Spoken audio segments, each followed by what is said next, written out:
this is, what do investors look for in a pitch? And what I did is I worked with an angel investor group in Southern California, the largest angel group in the country. And I had them immediately following their pitches, because of course they use the pitch, right, as part of their decision making.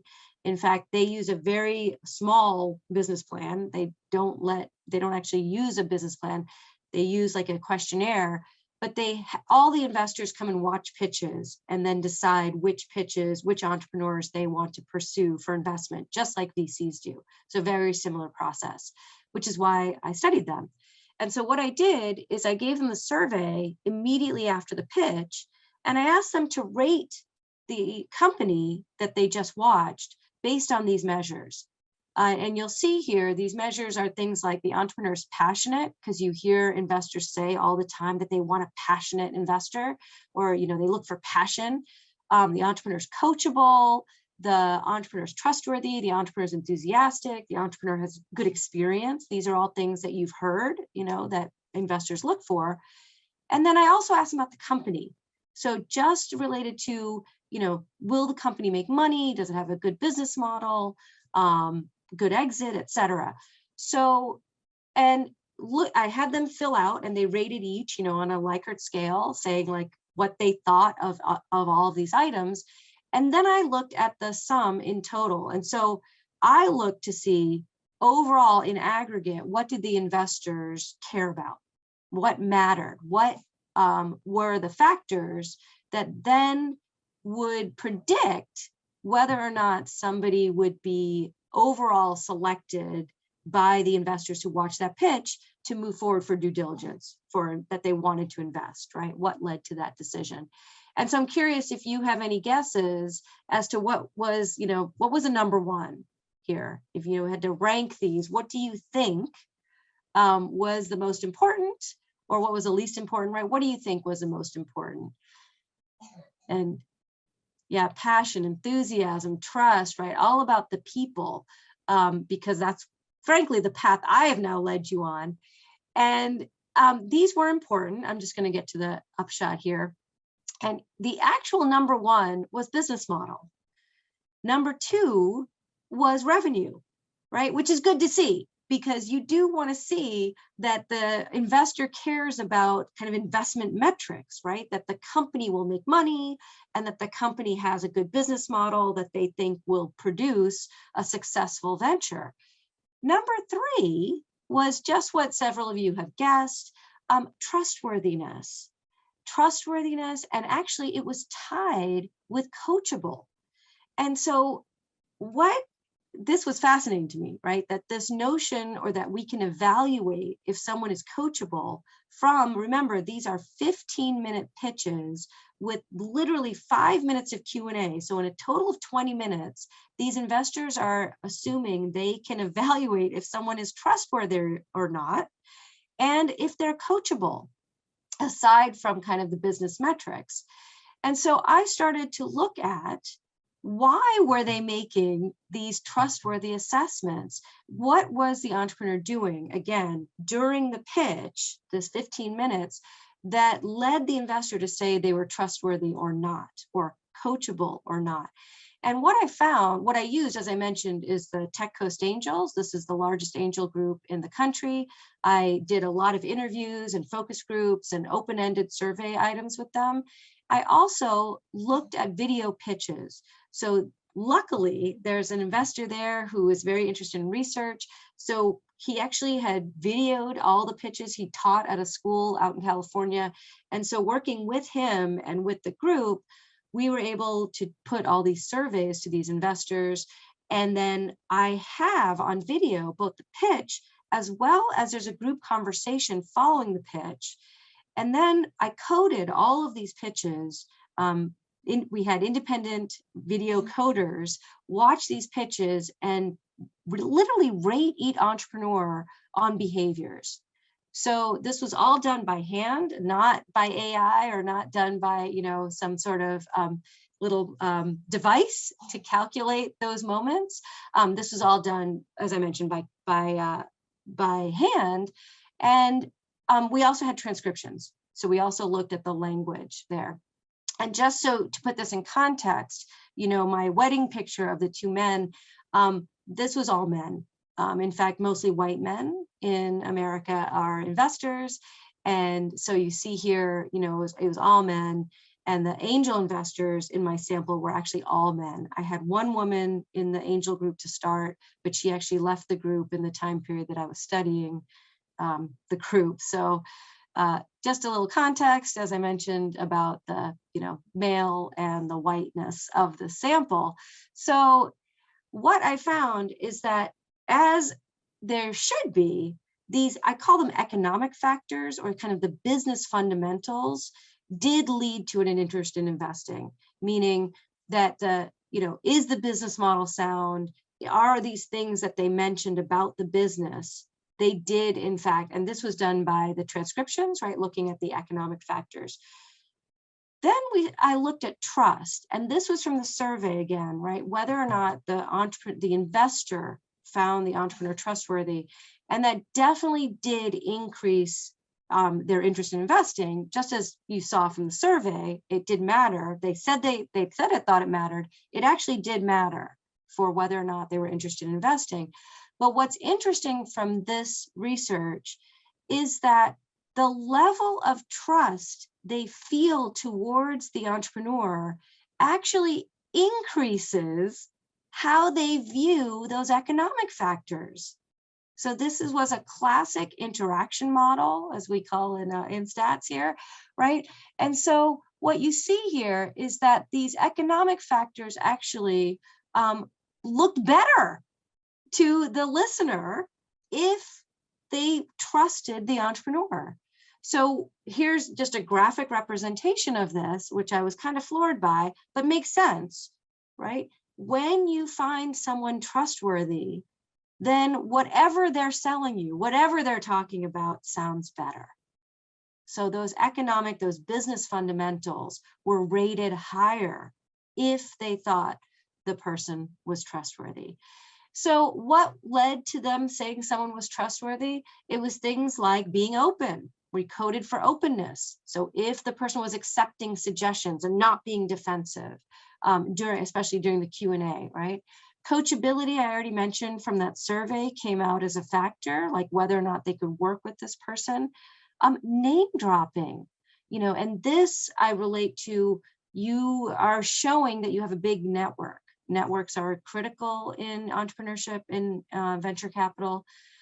Being younger, surprise, because we coded for how someone looked, and it wasn't about attractiveness, but it was being younger. And I think the notion here is that, we tend to think that a younger person is someone that can be molded or can be coached, and somebody who's older is more stuck in their ways, right? And will not be open to working with you, or, knows better.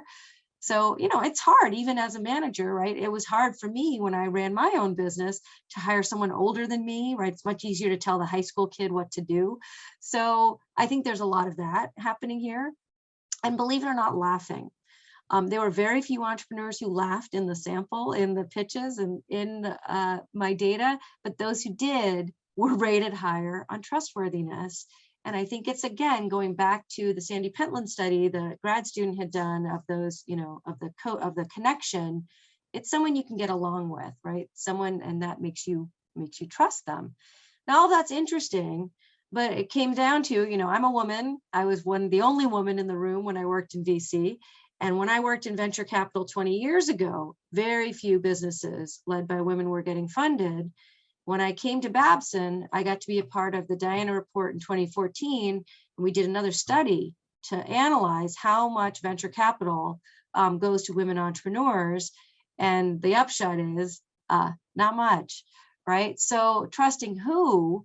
It comes down to the fact that most venture capital goes to men. And in fact, this is a graph. This was put on by Fortune. I stole it because I love it, because it shows, the number of women founders getting funded versus men. And this data is a little old. The graph has not changed. In fact, it's gotten worse. You see in 2016, women founders had 359 deals. Men had almost 6,000 deals. This is just the number of deals. They also parsed it by value. And so when you look at the amount of capital going to men, almost $60 billion, and women got 1.5 billion. And this really can be attributed to this dynamic that still exists. So when I worked in the industry, the first Diana report was done. That's why I was so excited to be a part of the second, or the first new analysis of looking at venture capital money to women, but also who's in venture capital. And in 1999, they calculated about 10% was women, and much less in 2016. And I love that Venki has already asked, what's the gender distribution of the universe of startups? The gender distribution, and this always comes up, because, what is the denominator? If I'm sharing the number of deals, what's the universe? We don't know, right? We don't know, because there's no tracking of how many companies are actually seeking venture capital. But I can tell you that the number of companies is almost on parity now when we track the gender of the entrepreneur. And we also know that all entrepreneurs need money, right? This is a critical, I experienced that. That's how I even found out about what venture capital was. And this, and just to share with you, if you're a man or a woman seeking venture capital, this is, the idea here is that when, let's say you were a man or a woman going to raise money, and if you were to go to a Boston area VC, if you were so lucky to be invited to be able to make your pitch to a company, this is who you see. And I literally just stole websites from local VCs.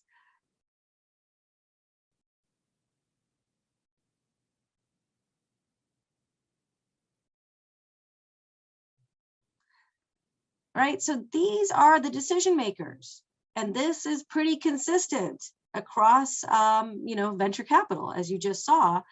And so the next study I did is a study looking just at gender.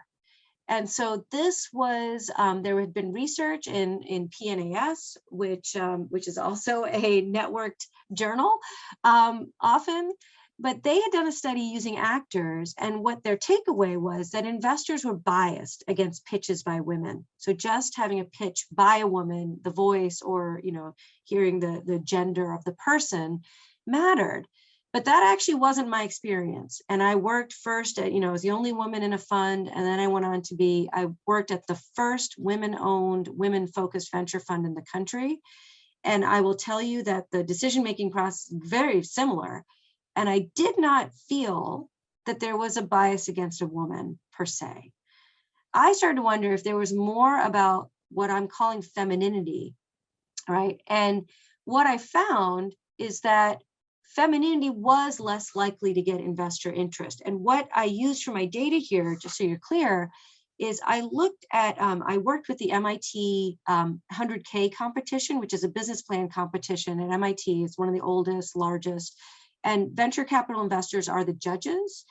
And they have this warm-up competition called the elevator pitch competition, where anyone who's part of MIT can come and pitch, if you have a business going.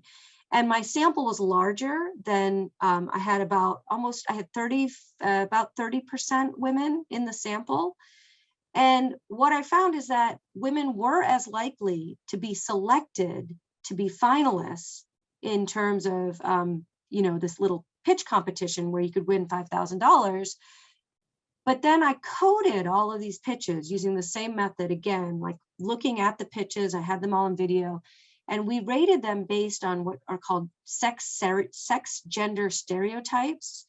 And so this is based in the 60s on BEM's gender scale, and it's still consistent that there are certain behaviors that are more feminine and certain that are more masculine. And what I found is that femininity, or behaviors related to, showing enthusiasm, expressiveness, excitedness, and, happiness in general, more feminine behaviors were less likely to get investor interest. Women entrepreneurs were more likely to display masculine factors as well, but there was no outcome from these factors. And these are things like being confident, determined, strong, bold, things that you would relate to aggressiveness, assertiveness, right? Masculinity in the classic sense. Women pitchers in that competition were more likely to display that. Meaning, I think there's a lot of training that goes on when we go to enter a pitch, right? And what women tend to understand about the norms that are in place when we think of entrepreneurship. What comes to mind, right, is often a young white male. You know, if I ask this question in a classroom, name an entrepreneur, it takes a while before someone says someone who's not a guy. You know, Elon Musk, Mark Zuckerberg, if I did this with you, right? Steve Jobs, like these are the names that we tend to associate, not that they're masculine. And certainly a lot of them perhaps don't have kind of these classic masculinity characteristics, but they are male. And so our notion of what is and what's embedded in our brains is really about the quality of the individual. And so I love that you just put this question in the chat about the type of business, because that was where I headed next. You know, is it because of something else rather, you know, of something else because there's only men? And Elizabeth Holmes's voice, thank you for saying that too. I forgot to mention that. You know, because you're facing men in the decision making, and this person came to mind for me. And does anyone know who this person is? Is anyone familiar with her? And if I were to show her in an American classroom too, they don't know who she is either. They're starting to, because she's now on Shark Tank. No, this woman is Sarah Blakely. Has anyone heard of her? She is now Spanx, yes. She is the founder of Spanx, which is the fastest growing company, frankly, in the US, privately funded. She never got venture capital funding, never got startup funding. Spanx are what are known as body shapers. These are things you can see in the picture. They kind of, you know, hold in the fat to make people look good in their clothes. People meaning women, right? This is a women, started for women only. Now she's actually expanded into the men's market as well. And, oh, sorry, she has this quote, I was trying to convince all these men to try to make a product they didn't even wear. And this, again, as I mentioned with Sarah Blakely, this is the quote, she spent 2 years talking to all these men and they didn't get it. But if she had talked to even one woman, I guarantee she would have had a check written, because women were doing this on their own, right? And so I love that you have a similar story of Vinitha Singh, who, you know, and so my question was, just as you rightly suggested, is there perhaps a bias against the type of businesses that or markets that women entrepreneurs enter? Because entrepreneurs start businesses typically in things they know, right? Or things they're familiar with. We solve problems for things we experience. And so, you know, if you are an investor who has never experienced that problem, then you just can't relate to it, right? You just don't understand it. And so are women-focused markets less likely to receive investment? So I did another study, and here's kind of the setup, the scientific setup of my hypotheses here with that notion. Given that most investors are men, white men, you know, is there something about the company, since it's geared or tailored or targeting women, because a woman has thought of the problem, that then they don't understand it, they're not interested in it? Or could it be CEO gender, right? Is there something still about being male versus female? And so I did an experimental design for this study where I used this methodology for marketing called conjoint analysis, and I created fake companies. And all I did, and they were based on funded companies. So I looked through PitchBook and I found funded businesses. And I created, notice here, I use Western names, right? So trying to take any race bias or anything else out of the equation here. So just did Western names, and I said either Jennifer or Susan versus Christopher and Albert, right? Just pick kind of common names. And here you see the exact same information, except this medical device is targeting cervical, right? A women's cancer versus prostate cancer. And prostate is a very well-known targeted cancer in the country. My father actually was diagnosed with prostate cancer. He's gone through treatment himself. So there's a lot of awareness of prostate cancer. Cervical cancer is very much more difficult to detect, just side note, and is a leading, killer of women, ovarian and cervical cancer. And there's a lot less science in this area. So this is all I changed.